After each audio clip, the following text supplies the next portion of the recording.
আল্লাহ রাব্বুল আলামিন বলেন, ইন্নাল মুনাফিকিনা ইউখাদিউনাল্লাহা ওয়া হুয়া খাদিউহুম ওয়া ইযা ক্বামু ইলাস সালাতি ক্বামু কুসালা ইউরাউনান নাসা ওয়া লা ইয়াযকুরুনাল্লাহা ইল্লা ক্বালিলা। সূরা নিসা আয়াত 142। আল্লাহ রাব্বুল আলামিন বলেন, ইন্নাল মুনাফিকিনা ইউখাদিউনাল্লাহ, মুনাফিক হলো ওরা যারা মুখে মুখে ইসলামের দাবি করে, আমি মুসলমান, আমি ঈমানদার, কিন্তু অন্তরে কুফরি, অন্তরে শিরকি, এরা হলো মুনাফিক। ইন্নাল মুনাফিকিনা ইউখাদিউনাল্লাহ, মুনাফিকরা মনে করে আমরা আল্লাহকে ধোঁকা দিয়েছি। ওয়া হুয়া খাদিউহুম, না না না, আসলে মুনাফিকরা নিজেরাই নিজেদেরকে ধোঁকা দিয়েছে।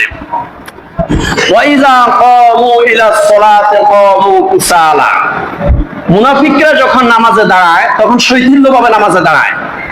নামাজের মধ্যে তারা অনেক সময় ওযু না করে বিনা ওযুতে নামাজে দাঁড়ায়। টাকনুর নিচে লুঙ্গি প্যান্ট থাকে, দাঁড়াইতে হবে এইভাবে, দুইটা পা সোজা করে দাঁড়ায়, এক পা ওইদিকে আর এক পা ওইদিকে। দাঁড়ানো অবস্থায় নজর থাকবে সেজদার জায়গা দিকে, দাঁড়ানো অবস্থায় নজর থাকে দেওয়ালের দিকে। নামাজের মধ্যে হাঁটাহাঁটি করে, গুতাগুতি করে, নামাজের মধ্যে সুবহান রাব্বিল আযীম, সুবহান রাব্বিল আলা এগুলো পড়ে না। আল্লাহ পাক রব্বুল আলামিন বলেন, ওয়া ইযা ক্বামু ইলাস সালাতি ক্বামু কুসালা, যখন তারা নামাজের মধ্যে দাঁড়ায় শৈথিল্যভাবে নামাজের মধ্যে দাঁড়ায়। ইউরাউনান নাসা, তারা মানুষকে দেখানোর জন্য নামাজ আদায় করে। ওয়ালা ইয়াযকুরুনাল্লাহা ইল্লা ক্বালিলা, আর মুনাফিকরা কখনো আল্লাহর প্রশংসা বেশি করতে পারে না। যখন তাদেরকে কোন একটা মজলিসের মধ্যে মাইক দেওয়া হয়, একটু আল্লাহর প্রশংসা করেন, তখন তারা এই সামান্য এক দুইটা কথার পরে আর ভিতরের থেকে কোন আল্লাহর প্রশংসা বের হয় না।